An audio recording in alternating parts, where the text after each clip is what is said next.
ನಮಸ್ಕಾರ, ಎಲ್ಲರೂ ಹೇಗಿದ್ದೀರಾ? Welcome back to my YouTube channel. ಮಕ್ಕಳಿಗೆ ಶೀತ, ನೆಗಡಿ, ಕೆಮ್ಮು ಇವಾಗ ತುಂಬ ಜಾಸ್ತಿ ಆಗ್ತಾಯಿದೆ. ಇದು ಯಾವುದೋ ಬರಬಾರ್ದು ಅಂದರೆ ಮನೇಲೇ ಮದ್ದು ಹೇಗೆ ಮಾಡ್ಬೋದು ಮಕ್ಕಳಿಗೆ ಮನೆ ಮದ್ದು ಅಂತ ಹೇಳಿ ನಾನು ಈ ವಿಡಿಯೋಲಿ ನಿಮಗೆ ತೋರಿಸ್ಕೊಡ್ತೀನಿ. ಮನೇಲೇ ಸಿಗೋ ಪದಾರ್ಥದಲ್ಲಿ, ಮನೇಲೇ ಬೆಳೆದಿರೋ ಗಿಡದಲ್ಲಿ ಹೇಗೆ ಮನೆ ಮದ್ದು ತಯಾರು ಮಾಡ್ಬೋದು ಅಂತ ಈ ವಿಡಿಯೋದಲ್ಲಿ ನಾನು ನಿಮಗೆ ತೋರಿಸ್ಕೊಡ್ತೀನಿ. ಬಾ ಬಾ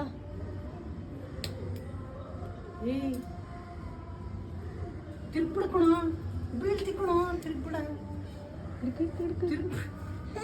ಬಾ ಬಾ ಬಾ ಬಾ ಬಾ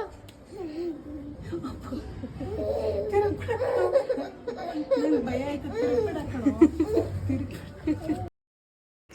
ನೋಡಿದ್ರಲ್ಲ ನನ್ನ ಮಗ ಎಷ್ಟು ತುಂಟ ಆಗ್ಬಿಟ್ಟಿದ್ದಾನೆ ಅಂತ. 9 ತಿಂಗಳು ಮಗು ಇದೆಲ್ಲ ಮಾಡುತ್ತೆ ಅಂತ ನಮಗೆ ನಂಬೋಕ್ಕಾಗ್ತಾಯಿಲ್ಲ. ಬೇರೆಯವ್ರು ಹೇಳಿದ್ರೂ ನಂಬೋದಿಲ್ಲ, ಅಷ್ಟು ತುಂಟ ಆಗಿದ್ದಾನೆ. ಮೆಟ್ಲು ಹತ್ತುತ್ತಾನೆ, ಮೆಟ್ಲು ಇಳಿತಾನೆ, ಮನೆ ತುಂಬ ಓಡಾಡ್ತಾನೆ, ನಡೆಯೋಕ್ಕೆ ಸ್ಟಾರ್ಟ್ ಮಾಡಿದ್ದಾನೆ. ನಮಗಂತೂ ಇವನ್ನ ಹಿಡಿಯೋದೇ ಒಂದು ದೊಡ್ಡ ಸಾಹಸ ಆಗ್ಬಿಟ್ಟಿದೆ. ಎಲ್ಲ ಹೇಳ್ತಾರೆ ಗಂಡು ಮಕ್ಕಳು ನಿಧಾನ 11 ತಿಂಗಳಲ್ಲಿ ನಡೆಯೋದು, ಗಂಡು ಮಕ್ಳಿಗೆ ಸ್ವಲ್ಪ ನಿಧಾನಕ್ಕೆ ನಡೆಯೋಕ್ಕೆ ಸ್ಟಾರ್ಟ್ ಮಾಡ್ತಾರೆ ಅಂತ. ನನ್ನ ಮಗ ನೋಡಿದ್ರೆ 9 ತಿಂಗಳಿಗೆ ನಡೆಯೋದಕ್ಕೆ, ಜಂಪ್ ಮಾಡೋದಕ್ಕೆ, ಮೆಟ್ಲು ಹತ್ತೋದಕ್ಕೆ ಎಲ್ಲಕ್ಕೂ ರೆಡಿಯಾಗಿ ನಿಂತ್ಬಿಟ್ಟಿದ್ದಾನೆ. ಸೊ ಬನ್ನಿ, ಹೇಗೆ ಮನೇಲಿ ಮಗುಗೆ ಮನೆ ಮದ್ದು ತಯಾರು ಮಾಡ್ಬೋದು. ಶೀತ, ಕೆಮ್ಮು, ನೆಗಡಿ ಇದು ಯಾವುದೂ ಬರದೇ ಇರೋ ರೀತಿ ಮಕ್ಕಳನ್ನ ಹೇಗೆ ಕಾಪಾಡ್ಬೋದು. ಅನಿಮಿಯಾ ಅಂತೆಲ್ಲ ಬರುತ್ತೆ. ಇದು ಯಾವುದೂ ಮಕ್ಳ ಹತ್ರ ಸುಳಿಲೇಬಾರ್ದು ಅಂದರೆ ಏನು ಮಾಡಬೇಕು ಮನೇಲಿ ಮದ್ದು ಅಂತ ನಿಮಗೆ ತಿಳಿಸ್ಕೊಡ್ತೀನಿ. ಈ ಪೌಡರ್ ಬಂದು ಜಾಕಾಯಿ, ಬಜೆ, ಮೆಣಸು ಮತ್ತು ಲವಂಗ ಇದಿಷ್ಟನ್ನು ಪುಡಿ ಮಾಡ್ಕೊಂಡಿರೋದು. ಇದನ್ನು ತೇದ್ಬಿಟ್ಟು ಹಾಕ್ತಾರೆ. ನಮ್ಮ ಮನೇಲಿ ಪುಡಿ ಮಾಡಿಬಿಟ್ಟು ಅದನ್ನು ಮಗುಗೆ ಹಾಕ್ತೀವಿ. ಇಲ್ಲಿ ನಾನು ತೊಗೊಂಡಿದ್ದೀನಿ 2 ವೀಳ್ಯದೆಲೆ, ಅಮೃತ ಬಳ್ಳಿ, ಬ್ರಾಹ್ಮಿ ಎಲೆ ಅಂತ ಸಿಗುತ್ತೆ ಅದು, ತುಳಸಿ ಎಲೆ, ಆಮೇಲೆ ದೊಡ್ಡ ಪತ್ರೆ. ಇದೆಲ್ಲನೂ ನಾವು ಮನೇಲೇ ಬೆಳೆಸಿರೋದು. ಟೆರೆಸ್ ಗಾರ್ಡನಲ್ಲಿ ಮನೇಲಿ ಬೆಳೆಸಿರೋ ಎಲೆಗಳನ್ನೇ ಉಪಯೋಗಿಸ್ತಾ ಇರೋದು. ಇದನ್ನು ಒಂದು ಹೆಂಚು ಅಥವಾ ತವ ಯಾವುದ್ರ ಮೇಲಾದರೂ ಹಾಕ್ಕೊಂಡು ಬಿಸಿ ಮಾಡ್ಕೊಬೇಕು. ಅದಾದಮೇಲೆ ಶುದ್ಧವಾಗಿರೋ ಒಂದು ಕಾಟನ್ ಬಟ್ಟೆ ಒಳಗಡೆ ಆ ಬಿಸಿ ಮಾಡ್ಕೊಂಡಿರೋ ಈ ಎಲೆಗಳನ್ನೆಲ್ಲ ಹಾಕ್ಕೊಂಡು ಚೆನ್ನಾಗಿ ಕೈಯಲ್ಲಿ ತೇದ್ಬಿಟ್ಟು ಅದರಿಂದ ರಸನ ತೆಗಿಬೇಕು ನಾವು. ನಿಮಗಿದೆಲ್ಲ ಸಿಗಲ್ಲ ಅನ್ನೋದಾದರೆ ಇದು ಹೊರಗಡೆ ಯಾರಾದರೂ ಬೆಳೆಸಿದ್ರೆ ಅವ್ರ ಮನೇಲಿ ಇಸ್ಕೊಂಡು ಬರ್ಬೋದು. ಮಕ್ಳಿಗೆ ಹಾಕಿದ್ರೆ ಇದು ತುಂಬಾ ಒಳ್ಳೆಯದು. ನಮ್ಮ ಮನೇಲಿ ಇದನ್ನು ನಮ್ಮ ಮನೇಲಿ ಬೆಳೆಸಿದ್ದಾರೆ ಟೆರಸ್ ಗಾರ್ಡನಲ್ಲಿ. ಸೊ ನಾನು ಅದನ್ನೇ ತೆಗೆದು ಉಪಯೋಗಿಸ್ತಾ ಇರೋದು. ಬಿಸಿ ಮಾಡ್ಕೊಂಡಿರೋದ್ರಿಂದ ಅದ್ರದ್ದು ರಸ ನೀಟಾಗಿ ಬರುತ್ತೆ. ಇದನ್ನು ಚೆನ್ನಾಗಿ ತೇದ್ಬಿಟ್ಟು ಕೈಯಲ್ಲಿ ಆ ಬಟ್ಟೆಯಿಂದ ಇಂಟ್ಕೊಂಡ್ರೆ ನಾವೇನೇನು ತೊಗೊಂಡಿದ್ವಿ ಅದ್ರದ್ದು ಎಲ್ಲದ್ರದ್ದು ನೀಟಾಗಿ ಸಾರಾಂಶ ಸಿಗುತ್ತೆ ನಮಗೆ. ಇದನ್ನು ಚೆನ್ನಾಗಿ ಶೋಧಿಸ್ಕೊಂಡ್ಮೇಲೆ ಇದ್ರ ಜೊತೆ ಜಾಕಾಯಿ, ಬಜೆ, ಲವಂಗ ಮತ್ತು ಮೆಣಸು ಇದಿಷ್ಟರದ್ದು ಪುಡಿ ಮಾಡ್ಕೊಂಡಿದ್ವಲ್ಲ ಅದನ್ನು ಕೂಡ ಅದ್ರ ಜೊತೆ ಮಿಕ್ಸ್ ಮಾಡಿಕೊಂಡು ಚೆನ್ನಾಗಿ ತೇದಿಕ್ಕೊಬೇಕು. ಈ ಥರ ಒಳ್ಳೆ ಸಿಗುತ್ತೆ. ಇದನ್ನು ಮಕ್ಕಳಿಗೆ ಅಂತಲೇ ಉಪಯೋಗಿಸ್ತಾರೆ. ಮಕ್ಕಳು ಹುಟ್ಟಿದಾಗ ಎಲ್ಲರೂ ಮನೇಲೂ ತರ್ತಾರೆ ಒಳ್ಳೆ. ನಮ್ಮಮ್ಮನೂ ತಂದಿದ್ದಾರೆ. ಇದು ಆ್ಯಕ್ಚುಲಿ ಸಿಲ್ವರು, ನೋಡೋದಕ್ಕೆ ಈ ಥರ ಆಗಿಬಿಟ್ಟಿದೆ. ಜಾಸ್ತಿ ಉಪಯೋಗಿಸೋದಿಲ್ವಲ್ಲ, ಹಾಗಾಗಿ ನೋಡಿ ಅದರದ್ದು ಏನು ತೊಗೊಂಡಿದ್ವಿ ರಸ ಅದಷ್ಟನ್ನು ಅದನ್ನು ಹಾಕ್ಕೊಂಡು ಅದ್ರ ಜೊತೆ ಪೌಡರು ಕೂಡ ಮಿಕ್ಸ್ ಮಾಡ್ಕೊಬೇಕು. ಈಗ ಮನೆ ಮದ್ದು ರೆಡಿ ಆಗಿದ್ದೆ. ಇದನ್ನು ಮಗುಗೆ ಯಾವಾಗ ಹಾಕಬೇಕು ಅಂತ ಕೂಡ ಹೇಳ್ತೀನಿ ನಿಮಗೆ. ನಮ್ಮ ಮನೇಲಿ ನಮ್ಮ ಮಗುಗೆ ಹೇಗೆ ಹಾಕ್ತೀವಿ ಅಂದರೆ ಅವನಿಗೆ ತಲೆಗೆ ಸ್ನಾನ ಮಾಡಿಸ್ಬೇಕಾಗಿರುತ್ತಲ್ಲ, ಆವಾಗ 1 ಡೇ ಬಿಟ್ಟು 1 ಡೇ ಅವನಿಗೆ ತಲೆಗೆ ಸ್ನಾನ ಮಾಡಿಸ್ತೀವಿ. ತಲೆಗೆ ಸ್ನಾನ ಮಾಡಿಸ್ಬೇಕಾದ್ರೆ ಮೈಗೆ ಆಯಿಲ್ ಎಲ್ಲ ಹಾಕಿ ಬಾಡಿ ಮಸಾಜ್ ಎಲ್ಲ ಮಾಡಿ, ತಲೆಗೂ ಕೂಡ ಎಣ್ಣೆ ಎಲ್ಲ ಹಾಕಿ ಅವನಿಗೆ ಮಸಾಜ್ ಕೊಟ್ಟು ಚೆನ್ನಾಗಿ ಅದಾದಮೇಲೆ ಅವನಿಗೆ ತಲೆಗೆ ಸ್ನಾನ ಮಾಡಿಸೋದು. ತಲೆಗೆ ಸ್ನಾನ ಮಾಡಿಸೋದಿನ ನಮ್ಮಮ್ಮ ವಾರಕ್ಕೆ ಒಂದ್ಸಲಿ ಇದನ್ನು ಮಾಡ್ತಾರೆ. ಇದನ್ನು ಅವನಿಗೆ ಚಿಕ್ಕ ಮಗುವಿಂದನೂ ನಾವು ರೂಢಿ ಮಾಡ್ಕೊಂಡು ಬಂದಿದ್ದೀವಿ. ಅವನು ಕೂಡ ಇದಕ್ಕೆ ಯೂಸ್ ಟು ಇಟ್ ಆಗಿಬಿಟ್ಟಿದ್ದಾನೆ. ಅವನೇನು ಹಠ ಮಾಡೋದಾಗಲಿ ಏನೂ ಮಾಡಲ್ಲ. ಇದು ನಮ್ಮ ಹಿಂದಿನ ಪದ್ಧತಿಯಿಂದನೂ ಇದನ್ನು ಫಾಲೋ ಮಾಡ್ಕೊಂಡು ಬಂದಿರೋದೆ. ನಮ್ಮಮ್ಮ ನಾನು ಚಿಕ್ಕ ಮಗು ಇದ್ದಾಗ್ಲೂ ನಮ್ಮಮ್ಮ ಇದನ್ನು ನನಗೆ ಮಾಡ್ತಿದ್ರು. ಅದನ್ನೇ ನನ್ನ ಮಗನಿಗೂ ಕೂಡ ಮಾಡ್ತಾಯಿದ್ದಾರೆ. ಇದನ್ನು ಯಾಕೆ ಹಾಕ್ತೀವಿ ಅಂತ ಹೇಳೋದಾದರೆ ಮಕ್ಕಳಿಗೆ ಹಾಲು ಕುಡಿತಾ ಇರ್ತಾರೆ. ಸೊ ಹಾಗಾಗಿ ಕಫ ಜಾಸ್ತಿ ಕಟ್ಕೊತಾ ಇರುತ್ತೆ. ಆ್ಯಂಡ್ ಇವಾಗ ನನ್ನ ಮಗ ಸಾಲಿಡ್ ಕೂಡ ತಿನ್ನೋಕ್ಕೆ ಸ್ಟಾರ್ಟ್ ಮಾಡಿದ್ದಾನೆ. ಬಟ್ ಅವನು ಚಿಕ್ಕ ಮಗುವಿಂದನೂ ಹಾಲು ಕುಡಿಬೇಕಾದ್ರೆ ಅವರಿಗೆ ಕಫ ಕಟ್ಕೊತಾ ಇರುತ್ತೆ. ನಾವು ಅದನ್ನು ಕ್ಲೀನ್ ಮಾಡಿಲ್ಲ ಅಂದರೆ ಅದೆಲ್ಲ ಲಂಗ್ಸ್ಗೆಲ್ಲ ಹೋಗಿ ಕುತ್ಕೊಂಡು ಲಂಗ್ಸ್ ಫುಲ್ಲು ಬ್ಲಾಕ್ ಆಗೋಕ್ಕೆ ಸ್ಟಾರ್ಟ್ ಆಗುತ್ತೆ. ಅದಾದಮೇಲೆ ಮಕ್ಕಳು ಕೆಮ್ಮೋದಕ್ಕೆ ಸ್ಟಾರ್ಟ್ ಮಾಡ್ತಾರೆ. ಅಲ್ಲಿಂದ ಮಕ್ಕಳಿಗೆ ಪ್ರಾಬ್ಲಮ್ ಸ್ಟಾರ್ಟ್ ಆಗ್ತಾ ಹೋಗುತ್ತೆ. ಬ್ಯಾಕ್ಟೀರಿಯಾಸಿಂದ ಇನ್ಫೆಕ್ಷನ್ಸ್ ಸ್ಟಾರ್ಟ್ ಆಗ್ತಾ ಹೋಗುತ್ತೆ. ಲಂಗ್ಸ್ ಇನ್ಫೆಕ್ಷನ್ಸ್ ಆಗುತ್ತೆ, ಅನಿಮಿಯಾ ಆಗುತ್ತೆ. ಅದಕ್ಕೆ ಇದೆಲ್ಲ ಆಗಬಾರ್ದು ಅಂತ ಹೇಳಿ ಮನೆ ಮದ್ದನ್ನ ಹಾಕ್ತಾರೆ. ಇದನ್ನು ನನಗೂ ಚಿಕ್ಕ ವಯಸ್ಸಲ್ಲಿ ಹಾಕಿದ್ದಾರೆ. ಇವಾಗ ನನ್ನ ಮಗನಿಗೂ ಕೂಡ ಅದನ್ನೇ ಫಾಲೋ ಮಾಡ್ತಾಯಿದ್ದೀವಿ. ಆ್ಯಂಡ್ ತುಂಬ ಜನಕ್ಕೆ ಮಕ್ಳಿಗೆ ಏನಾಗ್ತಿದೆ ಏನು ಅಂತ ಗೊತ್ತೇ ಆಗೋದಿಲ್ಲ. ಲಂಗ್ಸಲ್ಲಿ ಏನಾದರೂ ಕಫ ಬ್ಲಾಕ್ ಆದರೆ, ಕಫ ಕಟ್ಕೊಂಡ್ರೆ ಅವ್ರಿಗೆ ಹೆಂಗೆ ಮಾಡಬೇಕು ಅಂತಲೇ ಗೊತ್ತಾಗೋದಿಲ್ಲ. ನೀವು ಬೇಕಂದರೆ ಇದನ್ನು ಕೂಡ ಫಾಲೋ ಮಾಡ್ಬೋದು. ಆ್ಯಂಡ್ ದೊಡ್ಡವ್ರನ್ನ ಕೇಳಿ ನಿಮ್ಮ ಮನೇಲಿ. ನಮ್ಮ ಮನೇಲಿ ನಮ್ಮಮ್ಮ ಮಾಡೋದನ್ನು ನಾನು ತೋರಿಸ್ಕೊಡ್ತಾಯಿದ್ದೀನಿ.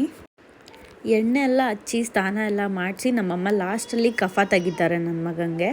ಆವಾಗ ಇದನ್ನು ಗಂಟ್ಲಿಗೆ ಉಯ್ತಾರೆ. ಇದನ್ನು ಗಂಟ್ಲಿಗೆ ಉಯ್ದಾದ್ಮೇಲೆ ಕೈ ಹಾಕ್ಬಿಟ್ಟು ಕಫ ತೆಗಿತಾರೆ ಗಂಟ್ಲಲ್ಲಿ. ನಾನು ಅದು ಕಫ ಹೇಗೆ ತೆಗಿತಾರೆ ಅಂತ ಕೂಡ ತೋರಿಸ್ಕೊಟ್ಟಿದ್ದೀನಿ. ಆ್ಯಂಡ್ ನೀವು ನಿಮ್ಮ ಮನೇಲಿ ದೊಡ್ಡವ್ರ ಹೆಲ್ಪಿಂದ ಕೂಡ ಇದನ್ನು ಮಾಡ್ಬೋದು ಮಕ್ಕಳಿಗೆ. ನನ್ನ ಮಗನಿಗೆ ಕಫ ತೆಗ್ದಾಗ ಅವ್ನ ಗಂಟ್ಲಲ್ಲಿರೋ ಕಫ ಎಲ್ಲ ಆಚೆ ಬರುತ್ತೆ. ಸೊ ಹಾಗಾಗಿ ಅವ್ನಿಗೆ ಇವತ್ತಿನವರೆಗೂ ಯಾವುದೇ ರೀತಿ ಕಫ ಕಟ್ಕೊಳ್ಳೋದು ಅಥವಾ ಕೆಮ್ಮೋದು, ನೆಗಡಿ, ಶೀತ ಈ ಥರ ಎಲ್ಲ ಏನೂ ಆಗಿಲ್ಲ ಇದನ್ನು ಮಾಡೋದ್ರಿಂದ. ಸೊ ಕೆಲವ್ರು ಕೇಳ್ತಾ ಇರ್ತೀರ, ನಿಮ್ಮ ಮಗ ಯಾಕೆ ಇಷ್ಟೊಂದು ಸ್ಟ್ರಾಂಗ್ ಆಗಿದ್ದಾನೆ, ನಿಮ್ಮ ಮಗಂಗೆ ಏನು ಹಾಕ್ತೀರಾ, ಮನೇಲಿ ಮದ್ದೇನು ಮಾಡಿಕೊಡ್ತೀರಾ ಅಂತೆಲ್ಲ ಕೇಳ್ತಾ ಇರ್ತೀರ. ಇದೇ ಸೀಕ್ರೆಟು. ಇದೇನು ಸೀಕ್ರೆಟು ಅಲ್ಲ, ಯಾಕಂದರೆ ಹಿಂದಿನ ಕಾಲದಲ್ಲಿ ಇದನ್ನೆಲ್ಲ ಫಾಲೋ ಮಾಡ್ಕೊಂಡು ಬಂದಿದ್ದಾರೆ. ಎಲ್ಲ ಕೆಲವ್ರು ಮರ್ತೋಗಿರ್ತಾರೆ, ಕೆಲವರು ಡಾಕ್ಟ್ರು ಹೇಳೋದನ್ನು ಫಾಲೋ ಮಾಡ್ತಾರೆ. ನಾವು ನಮ್ಮ ಮನೇಲಿ ಏನು ಹೇಳ್ತಾರೆ ದೊಡ್ಡವರು ಅದನ್ನು ಫಾಲೋ ಮಾಡ್ತೀವಿ. ನನ್ನ ಮಗನಿಗೆ ಇದನ್ನು ಮಾಡೋದ್ರಿಂದ ಒಂದಿನವೂ ಕಫ ಕಟ್ಕೊಳ್ಳೋದಾಗಲಿ, ಶೀತ, ಕೆಮ್ಮು, ನೆಗಡಿ ಇದ್ಯಾವುದೂ ಬಂದಿಲ್ಲ. ನಿಮ್ಮ ಮನೇಲಿ ಏನಾದರೂ ಮಕ್ಕಳಿದ್ರೆ ಅವರೇನಾದರೂ ಈ ಥರ ಪ್ರಾಬ್ಲಮ್ಸ್ ಫೇಸ್ ಮಾಡ್ತಿದ್ರೆ ಅವರಿಗೆ ಈ ಥರ ನೀವು ಮಾಡಿಕೊಡಿ. ಇದರಿಂದ ಒಳ್ಳೆ ರಿಸಲ್ಟ್ ಸಿಗುತ್ತೆ. ನನ್ನ ಮಗನಿಗೆ ಸಿಕ್ಕಿರೋದನ್ನ ನಾನು ಶೇರ್ ಮಾಡಿದ್ದೀನಿ. ಐ ಹೋಪ್ ಸೊ ನಿಮಗೂ ಕೂಡ ಏನಾದರೂ ಇದು ಉಪಯೋಗಕ್ಕೆ ಬರ್ಬೋದು ಅಂತ. ಅಪ್ಪ ಎಲ್ಲಿ? ಅಪ್ಪ ಎಲ್ಲೋಯ್ತು? ಬಾ ಬಾ ಬಾ ಬಾ ಬಾ ಆಯ್ತಾ? ಪಪ್ಪ ಬಾಯ್ ಆಯ್ತಾ? ನೋಡಿ, ಎಲ್ಲ ಮಕ್ಕಳು ಥರ ನನ್ನ ಮಗನೂ ಅಷ್ಟೇ. ಎಷ್ಟೇ ಟಾಯ್ಸ್ ಕೊಡಲಿ, ಏನೇ ಕೊಟ್ಟರು ಅದ್ರ ಜೊತೆ ಅವ್ನು ಆಟ ಆಡೋದಿಲ್ಲ. ಅವನಿಗೆ ಬೇಕಾಗಿರೋದೆ ಮನೇಲಿ ಏನೇ ಯೂಸ್ ಮಾಡ್ತೀವಿ ಥಿಂಗ್ಸು ಅದೇ ಬೇಕು. ರಿಮೋಟ್ ಬೇಕು, ಟಿ ವಿ ರಿಮೋಟ್ಸ್ ಬೇಕು. ಇಲ್ಲಾಂದರೆ ಈ ಥರ ಮನೇಲಿ ಏನೇನು ಸಿಗುತ್ತೋ ಇದನ್ನೆಲ್ಲ ಹುಡುಕ್ತಾ ಇರ್ತಾನೆ ಆಟಾಡೋದಕ್ಕೆ. ಎಷ್ಟು ಟಾಯ್ಸ್ ಕೊಟ್ಟರು ಅದನ್ನು ಮುಟ್ಟು ಕೂಡ ನೋಡೋದಿಲ್ಲ. ಅದೇ ಈ ಬೇರೆ ಮಕ್ಳು ಯಾರಾದರೂ ಬಂದು ಅದನ್ನು ಮುಟ್ಬಿಟ್ರೆ ಆವಾಗ ಪೊಸೆಸಿವ್ನೆಸ್ ಬಂದ್ಬಿಡುತ್ತೆ. ಆವಾಗ ಕಿತ್ಕೊಳ್ಳೋಕೆ ಹೋಗ್ತಾನೆ. ಇಲ್ಲಾಂದರೆ ಅದನ್ನು ತಿರುಗೂ ಕೂಡ ನೋಡೋದಿಲ್ಲ ನನ್ನ ಮಗ. ನಿಮ್ಮ ಮನೇಲೂ ಮಕ್ಕಳು ಹಿಂಗೆ ಮಾಡ್ತಾರಾ? ಕಮೆಂಟ್ ಮಾಡಿ ಹೇಳಿ. ಸಂಜೆ ನಾನು ನನ್ನ ಹಸ್ಬೆಂಡ್ ಮಗುನ ಕರ್ಕೊಂಡು ನೈಟ್ ಆಲ್ಮೋಸ್ಟ್ ಒಂದು 10-11 o'clock ಆಗಿತ್ತು. ನೈಟ್ ಔಟ್ ಹೋಗೋಣ ಅಂತ ಹೇಳಿ ನಮ್ಮ ಮಗನ ಜೊತೆ ನೈಟ್ ಔಟ್ ಬಂದಿದ್ದೀವಿ. ತುಂಬ ದೂರ ಎಲ್ಲೂ ಇಲ್ಲ, ಮನೆ ಹತ್ರನೇ ಒಂದು ದೋಸೆ ಕಾರ್ನರ್ಗೆ ಬಂದಿದ್ದೀವಿ. ಅಲ್ಲಿ ದೋಸೆ ತಿನ್ಕೊಂಡು ಹೋಗೋಣ ಅಂತ ಹೇಳಿ. ಅಲ್ಲಿ ಮಸಾಲೆ ದೋಸೆ ತುಂಬ ಚೆನ್ನಾಗಿ ಮಾಡ್ತಾರೆ. ನನಗಂತೂ ಒಂದು ಸತಿ ತಿಂದಿದ್ದೆ, ಸಿಕ್ಕಾಪಟ್ಟೆ ಇಷ್ಟ ಆಗಿತ್ತು. ಸೊ ನನ್ನ ಹಸ್ಬೆಂಡ್ ಡ್ಯೂಟಿ ಮುಗಿಸ್ಕೊಂಡು ಬಂದು ಸ್ಯಾಟರ್ಡೆ ನೈಟ್ ಕರ್ಕೊಂಡು ಹೋಗಿದ್ರು, ಚೆನ್ನಾಗಿರುತ್ತೆ ಬನ್ನಿ ಅಂತ. ಸೊ ನೈಟ್ ಬಂದು ನಾವು ಇಲ್ಲಿ ತಿನ್ಕೊಂಡು ಆಮೇಲೆ ಮನೆಗೆ ಹೋಗ್ತೀವಿ. ಗುಂಡಂದೆಲ್ಲ ಊಟ ಎಲ್ಲ ಆಗಿದೆ, ಅವ್ನು ಸರಿ ಎಲ್ಲ ತಿಂದಿದ್ದಾನೆ. ಅವ್ನು ಸುಮ್ಮನೆ ನಮ್ಮ ಜೊತೆ ಕಂಪ್ನಿ ಕೊಡೋಣ ಅಂತ ಬಂದಿದ್ದಾನೆ. ಮಳೆ ಬೇರೆ ಬರ್ತಾಯಿತ್ತು. ಬಿಸಿ ಬಿಸಿ ದೋಸೆ, ಚಟ್ನಿ ತುಂಬ ಚೆನ್ನಾಗಿತ್ತು. ದೋಸೆ ಅಂತೂ ಕ್ರಿಸ್ಪಿಯಾಗಿರುತ್ತೆ. ಇಲ್ಲಿ ಇದು ಬಂದು ವಿಜಯನಗರ ಬಸ್ ಸ್ಟಾಪಲ್ಲಿ ಮಾಡ್ತಾರೆ. ಅವರು 10:30-11 o'clock ಟೈಮಿಂಗ್ಸಲ್ಲಿ ದೋಸೆ ಮಾರ್ತಾರೆ. ಅಲ್ಲಿ ನೈಟ್ ಹೊತ್ತು ಮಾತ್ರ ಮಾರೋದು. ಸೊ ಹಾಗಾಗಿ ನಾವು ನೈಟೇ ಬಂದಿದ್ವಿ ತಿನ್ನೋಣ ಅಂತ ಹೇಳಿ. ತುಂಬಾ ಚೆನ್ನಾಗಿತ್ತು. ಯಾರಾದರೂ ಟ್ರೈ ಮಾಡಬೇಕು ವಿಜಯನಗರಲ್ಲಿ ನೈಟ್ ಡ್ರೈವ್ ಮಾಡ್ಕೊಂಡು ಬರ್ತೀವಿ ಅಥವಾ ನೈಟ್ ಔಟ್ ಹೋಗಿದ್ದೀವಿ ಅಂದರೆ ಹೋಗಿ ಇಲ್ಲಿ ಟ್ರೈ ಮಾಡಿ, ತುಂಬಾ ಚೆನ್ನಾಗಿರುತ್ತೆ. ಆ್ಯಂಡ್ ಇಲ್ಲಿ ಬರೀ ದೋಸೆ ಮಾತ್ರ ಸಿಗೋದು. ಅಲ್ಲಿ ತುಂಬ ವೆಂಡರ್ಸ್ ಇರ್ತಾರೆ, ಲೈಕ್ ಬೇರೆ ಬೇರೆ ಥರ ದೋಸೆ ಮಾಡೋರು, ಇಡ್ಲಿ ಮಾರೋರು ಎಲ್ಲ. ಈಗ ಇದು ಟ್ರೆಂಡ್ ಆಗಿಬಿಟ್ಟಿದಲ್ಲ, ನೈಟ್ ಹೊತ್ತು ಇಡ್ಲಿ ಮಾರೋದು, ದೋಸೆ ಮಾಡೋದು ಇದೆಲ್ಲ. ಸೊ ನಾವು ಟ್ರೆಂಡ್ನ ಫಾಲೋ ಮಾಡೋಣ ಅಂತ ಹೇಳಿ ದೋಸೆ ತಿನ್ನೋಕ್ಕೆ ಬಂದಿದ್ದೀವಿ. ನಾನು ನನ್ನ ಹಸ್ಬೆಂಡ್ ಮದುವೆ ಆದಾಗಿಂದನೂ ಅಷ್ಟೇ ಮಂತ್ಲಿ ಒನ್ಸ್ ಯಾವಾಗಾದರೂ ನೈಟ್ ಆಚೆ ಹೋಗಿ ಈ ಥರ ತಿನ್ಕೊಂಡು ಬರ್ತೀವಿ. And this was the next day Sunday morning. ನಾನು ಅಮ್ಮ ನನ್ನ ಹಸ್ಬೆಂಡ್ ಎಲ್ಲ ಆಚೆ ಬಂದಿದ್ವಿ. ಹಾಗೆ ಮನೆಗೆ ಫಿಶ್ ತೊಗೊಂಡೋಗೋಣ, ಫಿಶ್ ಫ್ರೈ ಮಾಡಿ ತಿನ್ನೋಣ ಅಂತ ಅನ್ನಿಸ್ತು. ಸೊ ನಮ್ಮ ಮನೆ ಹತ್ರನೇ ಇರೋ ಒಂದು ಶಾಪಲ್ಲಿ ಫಿಶ್ನ ತೊಗೊಂಡ್ವಿ. ಫಿಶಲ್ಲಿ ತುಂಬ ಪ್ರೋಟೀನ್ ಸಿಗುತ್ತೆ. ಸೊ ಹಾಗಾಗಿ ನನ್ನ ಮಗನಿಗೆ first time non veg try ಮಾಡಿಸ್ತಾ ಇದ್ದೀವಿ. ಅವನಿಗೆ ಮುಡಿ ಕೊಡೋವರೆಗೂ ಏನು ನಾನ್ ವೆಜ್ ತಿನ್ಸೋದು ಬೇಡ ಅಂತ ಇದ್ವಿ. ಮುಡಿ ಕೊಟ್ಟಾಗಿದೆ. ಸೊ ಹಾಗಾಗಿ ಈಗ ಅವನಿಗೆ ನಾನ್ ವೆಜ್ ಕೊಡ್ಬೋದು. ಸೊ ಹಾಗಾಗಿ ಫಿಶ್ನ ಟ್ರೈ ಮಾಡಿಸೋಣ ಅವನಿಗೆ ಅಂತ ಹೇಳಿ ಮನೇಲಿ ಬೋನ್ಲೆಸ್ ಅಂದರೆ ಸಿಂಗಲ್ ಬೋನ್ ಇರೋ ಫಿಶ್ನ ತೊಗೊಂಡು ಬಂದಿದ್ದೀವಿ. ಮಮ್ಮಿ ರವಾ ಫ್ರೈ ಮಾಡ್ತಾಯಿದ್ದಾರೆ ಆ್ಯಂಡ್ ಸಾಂಬಾರು ಮಾಡಿದ್ದಾರೆ. ಇದ್ರದ್ದೇನಾದರೂ ರೆಸಿಪಿ ಬೇಕು ಅನ್ನೋದಾದರೆ ನನಗೆ ಕಮೆಂಟ್ ಮಾಡಿ ತಿಳಿಸಿರಿ. ನೆಕ್ಸ್ಟ್ ಟೈಮ್ ಮಾಡಬೇಕಾದ್ರೆ ಇದನ್ನು ಪರ್ಫೆಕ್ಟಾಗಿ ರೆಸಿಪಿ ಶೂಟ್ ಮಾಡಿ ನಿಮಗೆ ತೋರಿಸ್ತೀನಿ. ಆ್ಯಂಡ್ ರವಾ ಫ್ರೈ ಅಂತೂ ತುಂಬಾ ಚೆನ್ನಾಗಿತ್ತು. ನಮ್ಮ ಮನೇಲಿ ಎಲ್ಲರೂ ನಾವು ತುಂಬಾ ಇಷ್ಟಪಟ್ಟು ತಿಂದ್ವಿ. ಐ ಹೋಪ್ ಸೊ ನಿಮಗೆ ಈ ವಿಡಿಯೋ ಇಷ್ಟ ಆಗಿದೆ ಅಂತ ಲೈಕ್, ಶೇರ್, ಕಮೆಂಟ್, ಸಬ್ಸ್ಕ್ರೈಬ್ ಮಾಡೋದನ್ನ ಮರಿಬೇಡಿ. Thank you for watching. Bye.